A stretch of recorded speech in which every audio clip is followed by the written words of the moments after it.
Welcome to FinanceFeeds podcasts.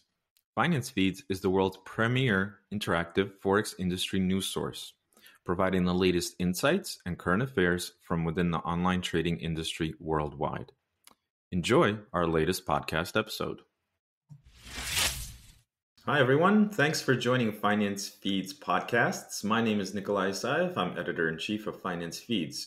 On this episode, we have with us Juri Kartakov, who is founder at FinWizard. Juri, welcome to our show. Thanks for joining us today. Hello, Nikolai. It's good to hear you too. Awesome. So let's jump right in. I would like to start out by speaking a bit about your industry background and experience, so our listeners have a better idea of your expertise. For example, I know that you spent a long time at Admiral Markets Group previously. Could you fill our listeners in on sort of your background and industry experience? Yeah.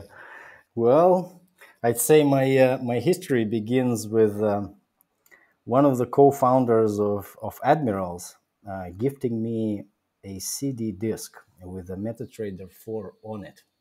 I believe it could be 20 years ago, maybe 18. I mean, that was a long time ago. I arrived home, I installed the MetaTrader, I opened first position. I think it was euro dollar. I didn't know how to close the position, but I opened a lock position, and I think it was a demo account with a $10 profit. I was very happy. I uninstalled the program and forgot the whole thing for maybe the next 3 or 4 years. And then, all of a sudden, I think it was 2008 or 2009, the founders, we met, and it was the next day after they received the first European license.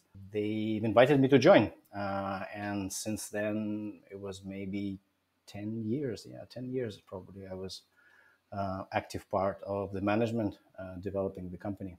Most of it was, of course, regional work. I was the one receiving the Australian ASIC license. I was managing, let's say, legally as executive director, UK, Estonia, ASIC, different locations. But I think my strongest point throughout those about 10 years of employment was the fact that when I started, it was a team of about 30 to 35 people. And now we're looking at a company of around maybe 500.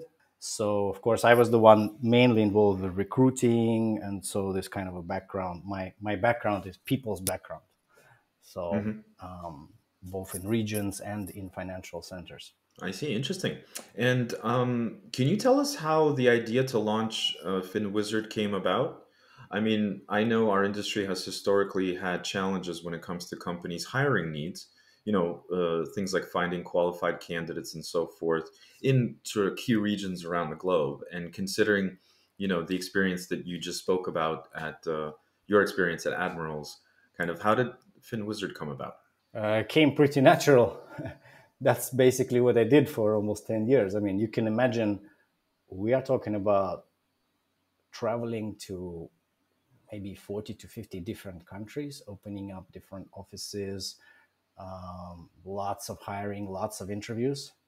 I can probably imagine, thousands of interviews and maybe a couple of thousand people who were hired and maybe fired throughout these years of employment. So one of the biggest assets that was built throughout these 10 years is probably my LinkedIn profile. I'm connected to a lot of people and they know me. So visiting all the expos, etc. I mean, basically, look at it like this. I know most of the CEOs or owners of the companies, sometimes even like secondary owners of the companies that actually participate in decision-making when it comes to hiring and so forth. Yeah. Sure. So the buyers basically know me, they trust me, and they know what I can deliver. The industry knows me because all the people are connected, and I don't know, maybe thousands are on my WhatsApp and can answer basically instantly. So, and I know how the process works, how the hiring works, what are the pain points. So it was only natural that what I was doing for one brand and actually even assisting some other brands throughout these last 10 years, I decided, well, there's a need. Companies are ready to pay for that. So let's let's fill in the gap and help the industry hire the best. So you just recently published a short article on your blog regarding some of the fears that in-house HR and management teams have about working directly with recruiting agencies such as FinWizard. Can you give our listeners a few of the key main points of your findings? Yeah, the one with the rabbit. We've Yes. updated the brand book, and I really like the designs with the recent rabbits. Um, yeah, I mean, most of the HRs, of course, what do they fear? When they contact a typical agency, right? So they don't get just a recruiter, right? They get some recruiter who is specialized in financial industry, etc. But nonetheless, they don't get someone who has run a brokerage for like multiple years. So the recruiter, the headhunter, normally doesn't know the details of the job in depth. So he doesn't Hmm. really understand the skill set. He doesn't understand sometimes the regulatory environment. He doesn't maybe understand the specifics of a job on a dealing desk, or if you talk about financial operations or treasury or whatever, risk management. Um, Hmm. so definitely HRs, they understand that they meet the agency and the agency will start looking, and oftentimes they get a lot of candidates that are not a good fit for the job, so they end up looking at a lot of candidates which are irrelevant. Yeah, Hmm. so that's probably their biggest fear, is that they are going to end up wasting a lot of time Hmm. and not getting the right candidate. The other thing, of course, nobody likes outsourcing because nobody knows the company culture from within. Hmm.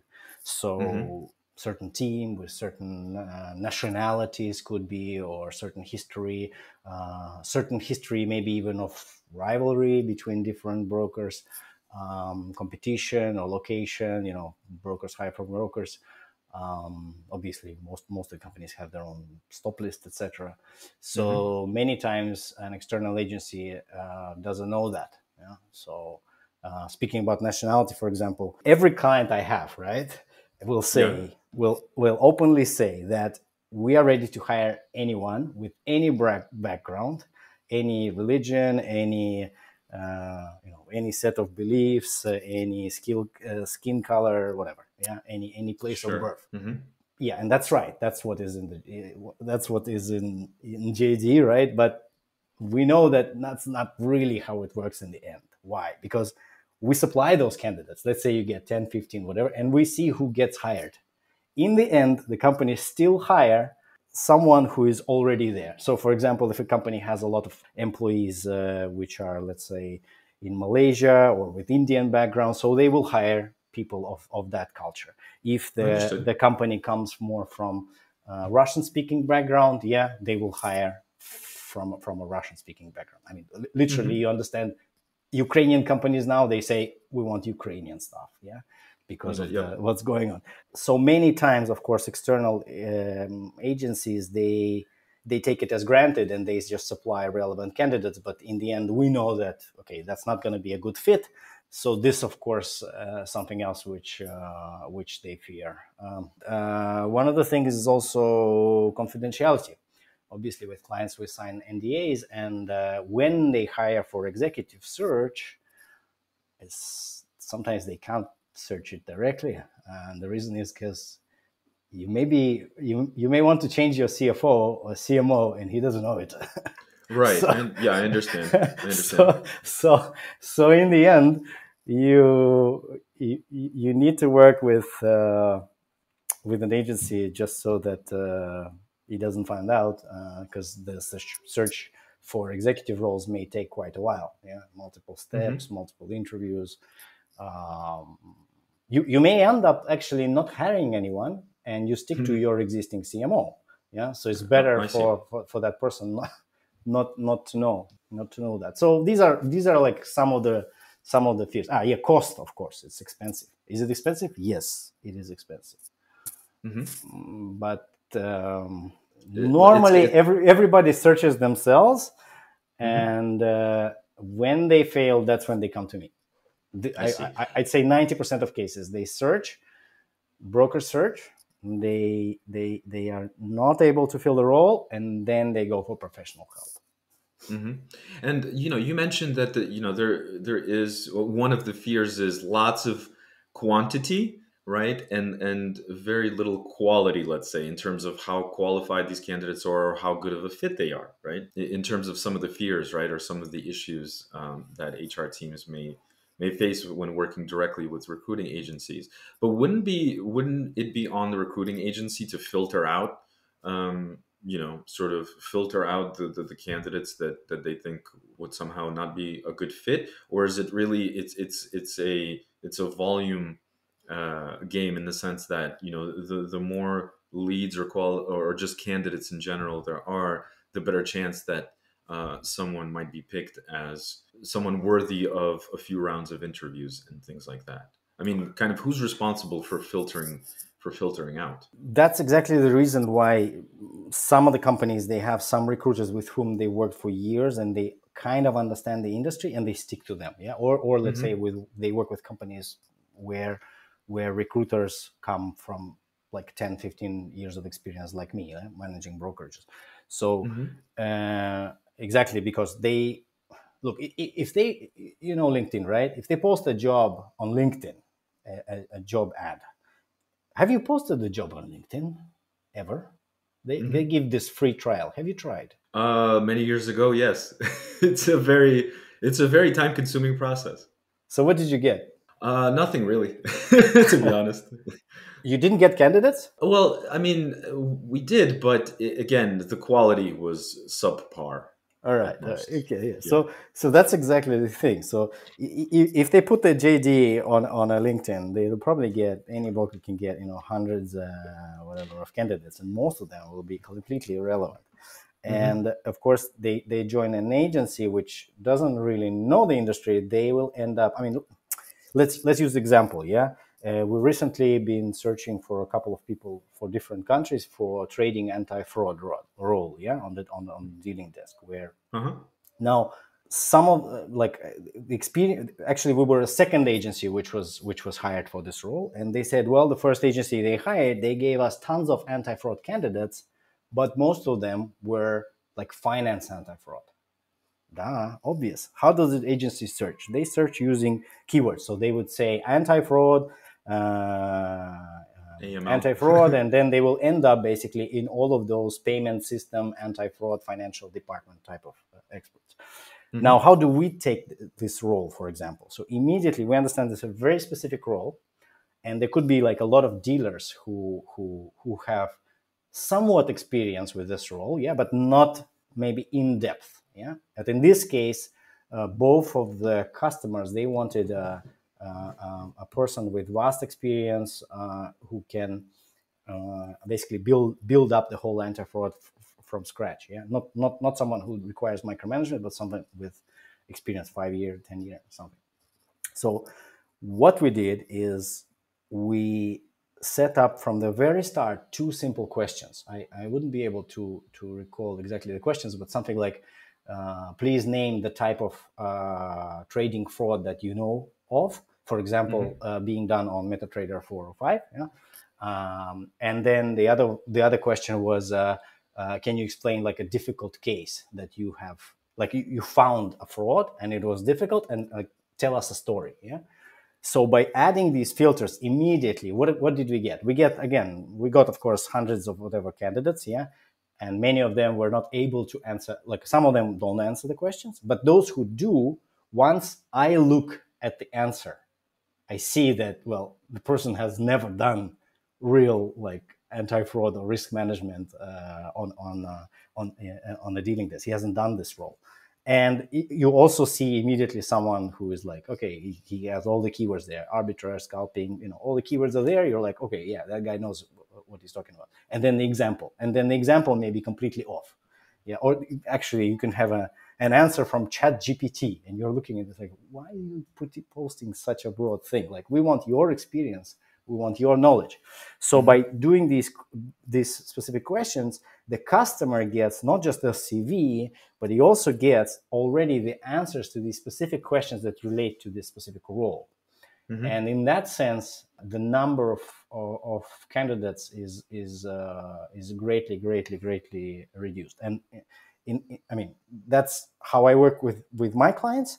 Hmm. But I really recommend most of the brokers, if you do recruiting yourself or HR managers, to use this tool, because it's going to save you a lot of time on reviewing all these hundreds of applicants without the proper answers.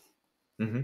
I wanted to ask you a follow-up question. You mentioned culture and language and some of these things, and I noticed that some brokers are very proactive publicly in terms of showing both people in the industry and just the general public their internal values, right?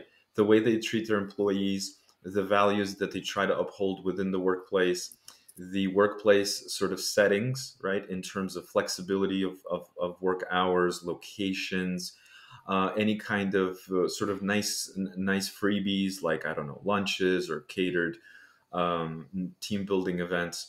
How important do you think, in your experience, how important do you think it is for companies to be publicly proactive with their company culture, corporate culture, values, and things like that, with respect to increasing their chances of hiring, the best possible candidate? Well, most certainly, having a great HR brand helps. There's no doubt about it. So, if we look strategically, yeah, the industry is, let's say, in a red ocean. Yeah, so it's not Hmm. that it's not something new. It's not that there are many new players coming in. So the industry is consolidating. Yeah, the stronger players become stronger, etc. So you compete on many turfs. Yeah, conditions. I mean, all the costs become. Imagine trading conditions 15 years ago and today. Yeah, Yes, yes. Uh-huh. it's like a huge difference. So same thing about salaries, etc. So of course the best compete for the best. Yeah.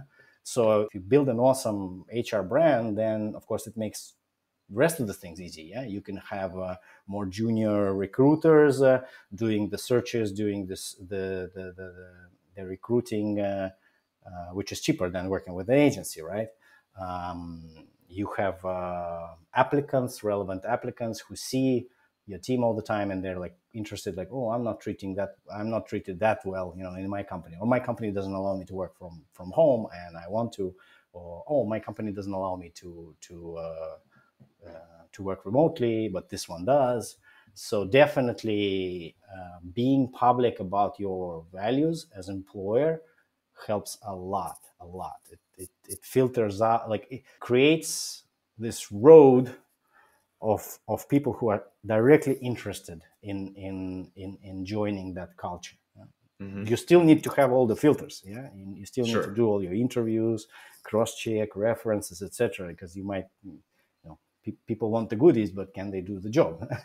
Yeah, yeah, yeah. But if companies invest in it, then definitely it pays off. But like I said, everything is a cost. We are in the red Hmm. ocean, so you pay you pay staff, you pay your recruiting, you pay for your HR image, you pay for your football club sponsorship, you pay to your whatever affiliates, IBs, you pay to your IT, you pay to your dealing desk. I mean, you have to cover a lot of fields. Yeah? But in Hmm. my Yeah. opinion, of course, whoever can pay more for talent will end up winner, because Hmm. everything is built by us humans. So Sure. Yeah. and competition for talent is vast. Yep. Makes sense. And Yuri, I'm also wondering, can you give us some insights into how hiring needs for retail and, let's say, institutional firms have changed in the last year or so, and then also maybe going back 2, 3, 5 years? I'm really speaking right now about the change in market volatility that's happened, and I would hope that broker revenues have increased as a result. Let's say within the last year. And I wanted to find out, do you think, from your experience, have the needs also changed for these types of firms with respect to their demand for hiring in particular regions? For example, I would think that Middle East region and Asia are the most in demand geographies at this point in time, but maybe I'm mistaken, and perhaps like Latin America is actually a more important region that's seeing a lot of demand these days. If I could also throw in, I remember, from my days of working at a brokerage, there's also nuances of operating in certain countries, like China, for example. Yeah, China. For most companies, China is history. Yes, correct. Yeah, also for those reasons. Um, you mentioned volatility. Actually, it's a very interesting point. Volatility. Hmm. Yeah, first quarter last year was big volatility. After that quarter, huge demand, so many orders. Everybody wants to expand higher, higher, higher. Uh-huh. But I mean, if you look at maybe last 6, 7 months, like there's no volatility. Okay, maybe in March there was volatility, March this Uh-huh. year, but Uh-huh. rest of the time there is no much volatility.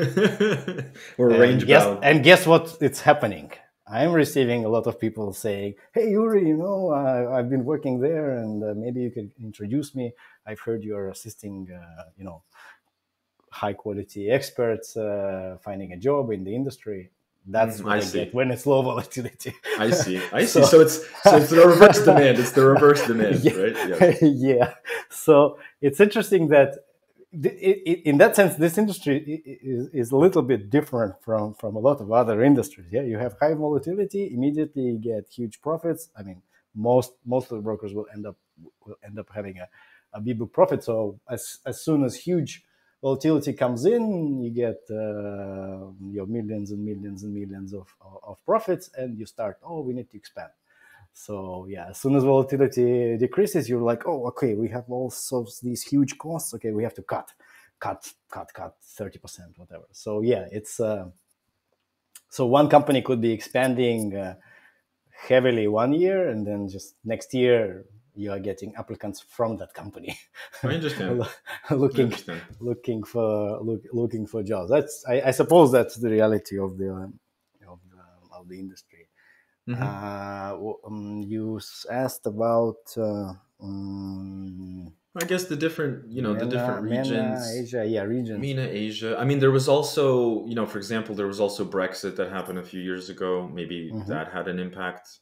Yes, yes, definitely. I mean, in terms of, okay, if we look at time, yeah, volatility is one thing. Of course, let's say evolution, yeah, of the industry and regulatory environment is another thing. Yeah. Yeah. For example, before Brexit, yeah, there was a lot of demand in UK for hiring in UK, which is gone. So it's still there, but I mean, the vast demand is gone because Hmm.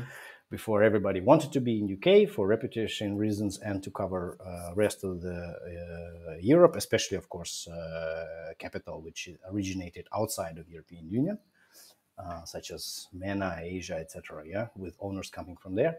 Hmm. And when Brexit happened, most of these orders disappeared. Then I think there was a it's still going on, but there was a huge period of maybe 2, 3 years, huge IT demand. Everybody wants architects, Python developers. This was big, big, big, big, big. I Hmm. think that most of the companies have somehow managed to find their partners or internal recruitment to cover this kind of field because Hmm. we know there's huge turnover in IT.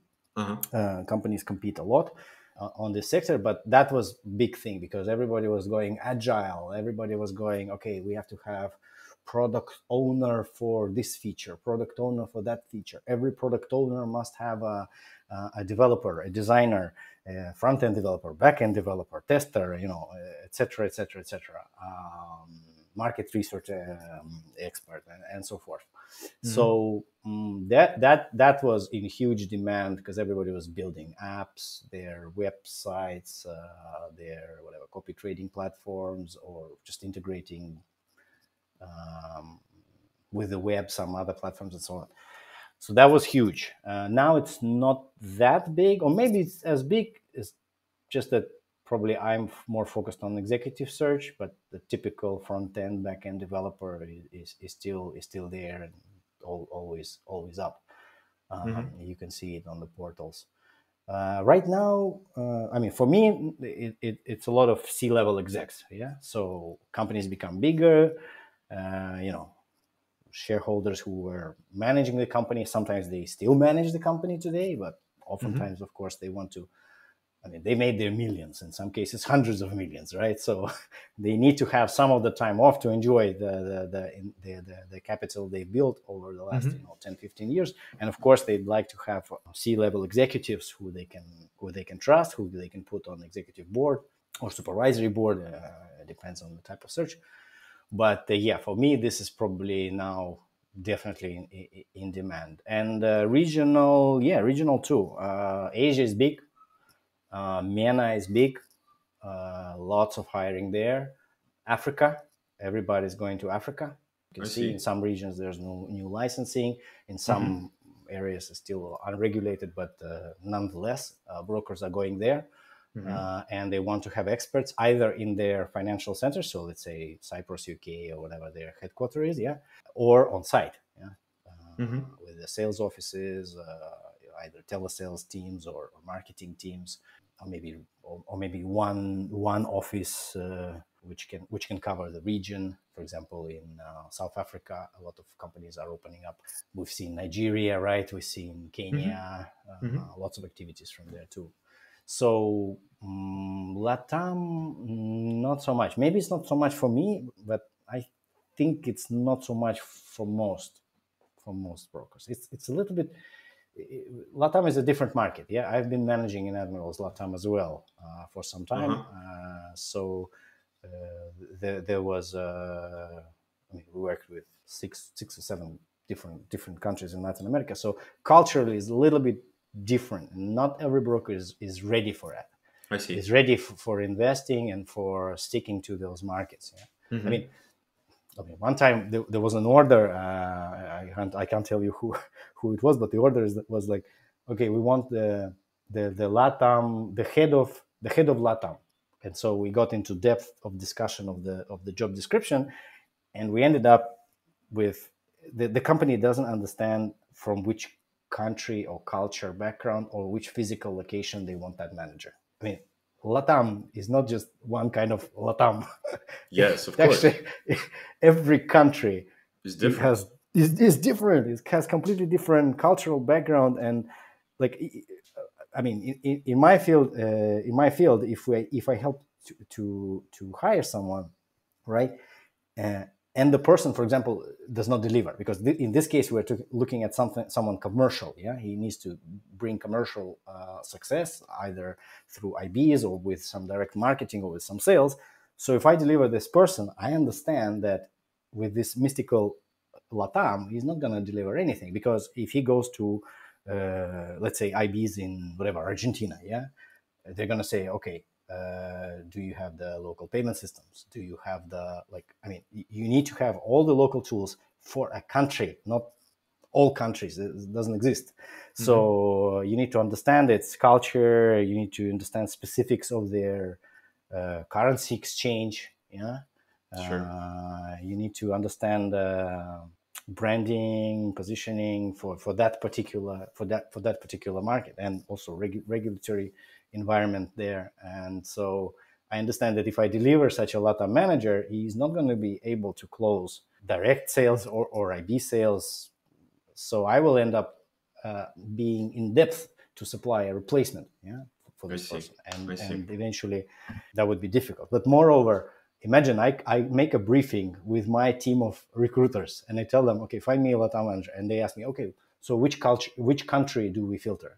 And they say, filter all.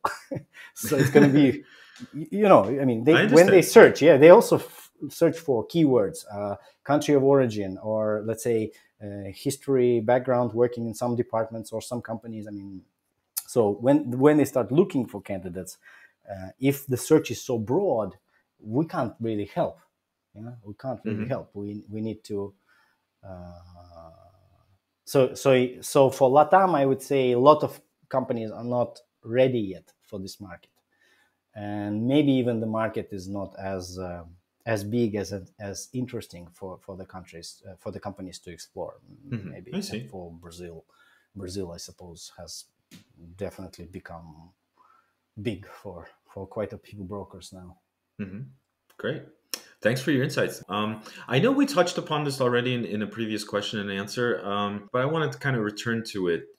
Like I would argue that that a successful hire or candidate placement for you also depends on the culture and ethos of the company filing the vacancy, right? We talked about, company culture and how companies position themselves publicly. What do you think in-house teams should focus on, besides the things that you're doing with in-house HR teams when they work directly with you? What do you think that other in-house teams should focus on to ensure that they're attracting the right talent that is exactly the right fit for their business and people strategy? Like perhaps you can share some good or bad stories from your experience in this regard, without upsetting anybody or anything like that. Not upsetting any of our listeners.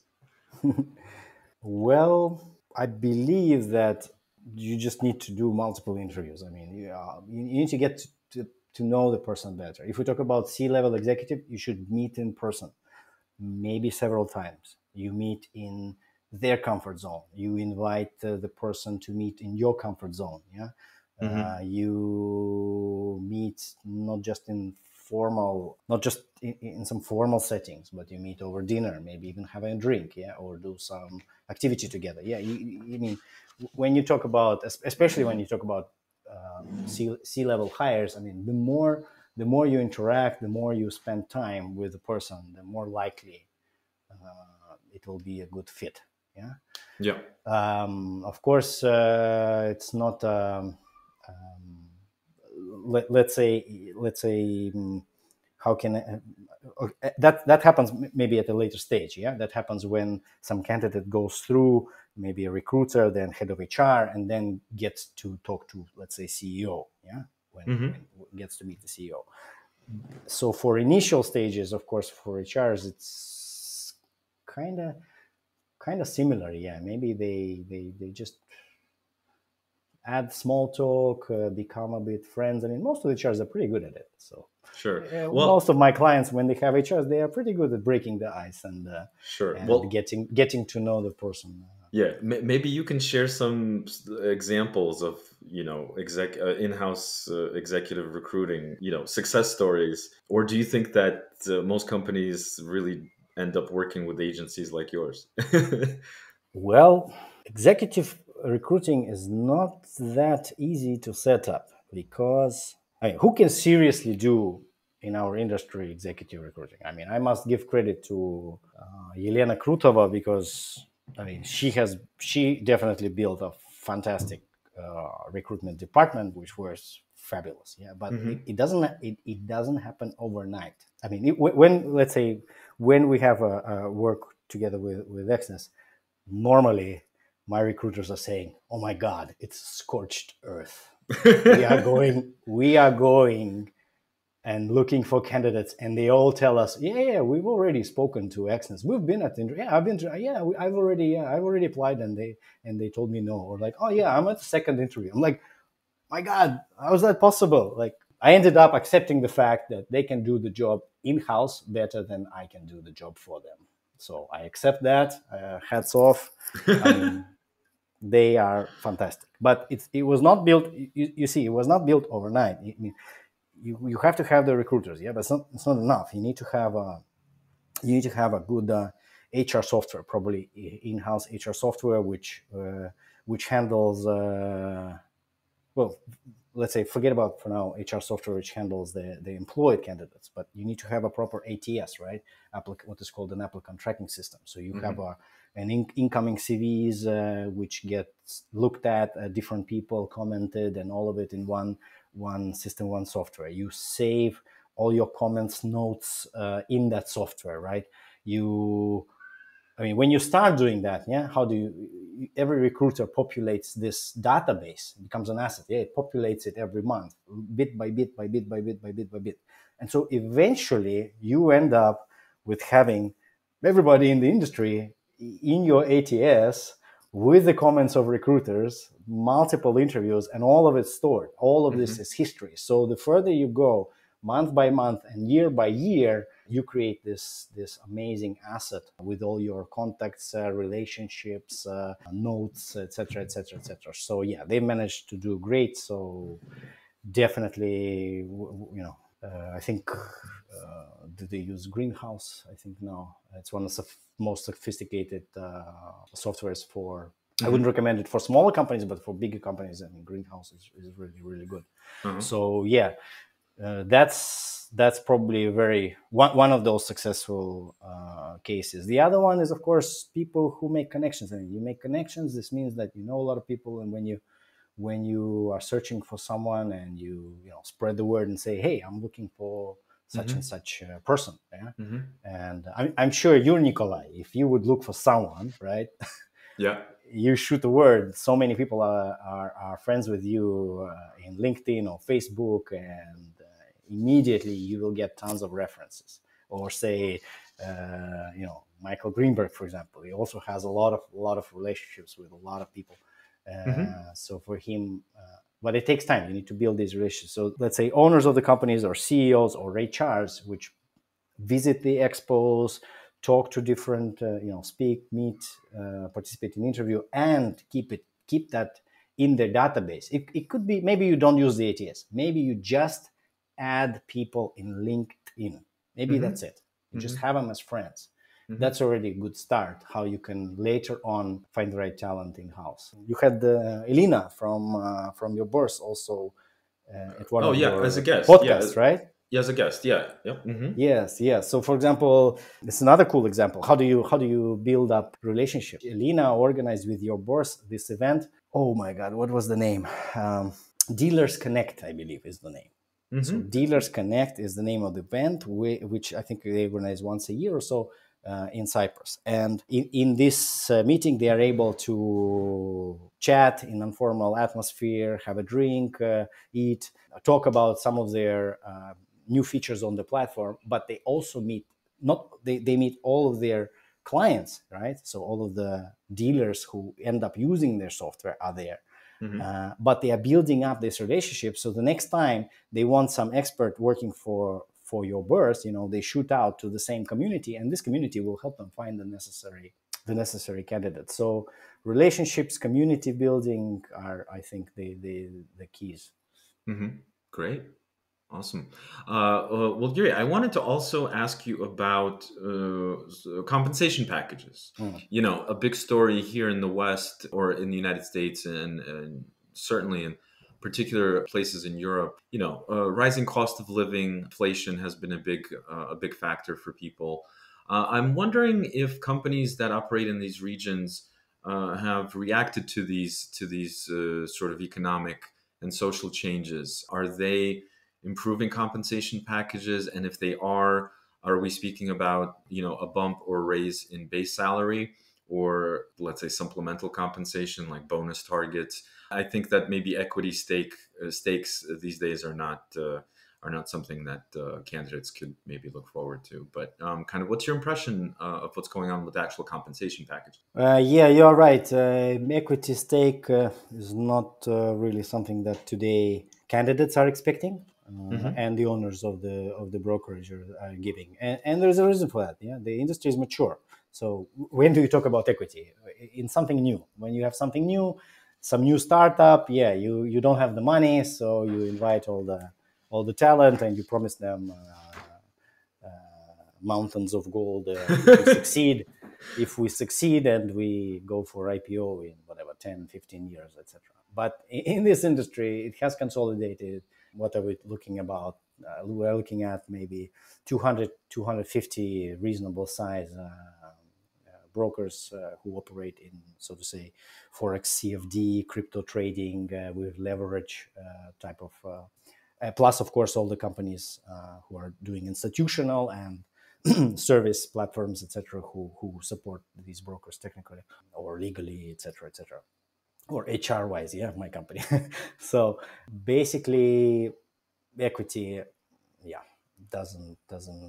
I haven't, like, we've done a lot of different hires, and we're talking about bonuses, salaries, but equity is out of picture these days. But the other thing, of course, is salaries. I mean, they're going up. And okay, we had one client and it was originally a Russian company, which I think now, which not I think, they migrated to Turkey and they operate from Turkey. And it was a good example. They asked us to hire a couple of developers, Hmm. and when they said the budget was like 3 times lower than the average Salary. salary of similar people we delivered in the past. Yeah. Okay. And I said, all right, sorry, but we can't help you because you are looking for uh, a non-existing, market price. It Yeah. doesn't exist. I mean, maybe we will find you, how do you call it, a needle in the haystack. Yeah? Yeah, Maybe. or maybe somebody who's still in college and this would be like a paid internship or something, right? Or Yeah, something but like it's that. not. Yeah, but it's not professional headhunting. It's not our field. So Hmm. basically, it's off quote. It doesn't exist. So I'm sorry, we can't help you. And Hmm. when I spoke to this company, I understand again that these companies will die out because they can't afford a growing price of talent. They can't afford growing price of talent. So, of course, companies which are doing great, becoming bigger, they can afford hiring top talent, and that's what they hire from. They hire from all these dying companies because some of these dying companies may have this, press any key guy who's basically doing like 5 people job, you Hmm. Hmm. and they can hire him, and eventually he will not be covering 5 jobs, but one Hmm. specific job, but he will Hmm. probably get paid double. So Hmm. yes, the prices go only up, not just because inflation, yeah, but just because the industry is in such a stage. I mean, imagine uh, how many new MetaTrader brokers are coming up. It's not that many. It's not like 10 years ago or 15 years ago, right? So if you want an expert on the platform, on that platform, where are you going to get it? There's no new, fresh, young people joining in mass startups. Some of which fail, and then these people are looking for a job. The only way for you to hire that person is actually to find someone who has already vast experience or is now working at another broker. Hmm. So what and sometimes you need to overpay. I don't mean that when you hire the price is most important factor. I don't think so. Okay. There are many other factors which might be way more important Hmm. than the salary. Why people move jobs? Yeah. Yep. Sometimes it's just they've been there too long, or they have changed in culture, or just they want to change location. Anyway, there are many reasons. Hmm. Salary is not the only one, but generally, yes, salaries are only going to go up. Yeah. That's for sure. Right. And also, there is effect with this conflict now between Russia and Ukraine. There's a lot of migration Hmm. of headquarters, and of course, we have seen quite a few headquarters migrate to Dubai, Cyprus, and that means that hiring in Dubai is definitely way more expensive than some of the brokerages that were hiring in Kiev or Moscow Hmm. or St. Hmm. Petersburg. So that also brings prices up. You spoke about China. I remember. I mean, in so to say gray areas or unregulated areas as well. I mean, Uh-huh. when you're hiring, you need to expect to pay extras for the Oh, for the fact of that the person knows how it works I understand. in one or the other, let's say, Asian country, etc. Hmm. Well, So those are, I these mean, and there are not many new players coming in. So basically, whoever has been there knows how to run the business. He also knows that, well, he's worth way more than what some brokers expect to pay, and yeah. maybe some extra costs must be involved. Hmm. If you know what I mean. Well, I mean, that's the reality of working, like you said, in gray areas or countries that don't have, sensible, I would say, let's say, sensible licensing or regulation set up. Actually, Yuri, I wanted to ask a follow up question, not on the compensation, but this is something that's interesting to me. In the United States right now, the crypto markets are very depressed. Unfortunately, there has been a lot of crypto projects closing in the United States. I would probably say maybe in some other regions of the world.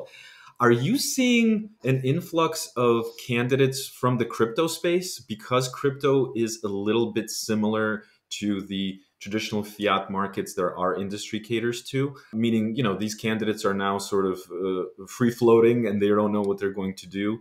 They were at a crypto shop before and things were going well. Now that sort of we had crypto winter, now we could say it's kind of crypto spring a little bit, but I would say that the crypto industry is quite depressed in terms of the availability of jobs, the amount of money that crypto firms can pay. Are you seeing an influx of people who used to work in crypto trying to get into our space? Yes, definitely. We have a lot of candidates that are working for crypto companies, but most of them, the brokers don't get to see most of them. So we unfortunately we have to filter them out. Imagine you see a CV of a person working in a crypto company. Uh-huh. Okay, two of the places he worked in says a crypto company, in parentheses NDA, cannot disclose. Oh, I see. For example, so ask yourself why you can't disclose. I mean, is there really somebody paying you money, or you have some really legal contract that is not? No, that's not the case. The point is that it was an ICO or it was some crypto project which collected the money, went bust. Somebody got their whatever pay, but you were part of it, and the brand does no longer exist. And most likely, the candidate doesn't really want to even say how the business Yeah, was done. So sure. Yeah, yeah. we're talking about a lot of candidates that have they didn't do it like they were not the owners of those I crypto understand. companies, yeah, but It's not like they they were were. hired and they were delivering a product which was paying, I don't know, 25% annual interest to their investors, and then all of a sudden disappeared, yeah, after some time. So obviously I'm not going to recommend to anybody some of these candidates because the CV doesn't look good, and I can't cross-check the background. Who am I? I mean, I don't know the owners of that past crypto project, so I can't call them. Yeah, in case I have a C-level manager, I can actually call the by WhatsApp the owner of that company and just say, hey, he's been working with you for 5 years. What's your reference, etc. And most likely, I will get the reference within 5 minutes. And of course, there are other people who give me reference or helps me with recommending some of the stuff from the market.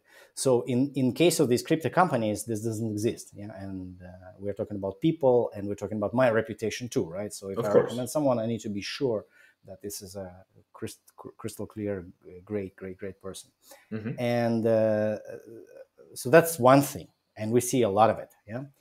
The other thing is, do you want to hire C-level manager from FTX or Celsius, Well, BlockFi, Yuri, head of finance from BlockFi? I'm not Do you really specifically want to? talking. I'm not specifically talking about those companies, and I think we should just for the sake of our conversation, completely exclude them from any kind of list of companies like that. I'm just speaking more in broad terms.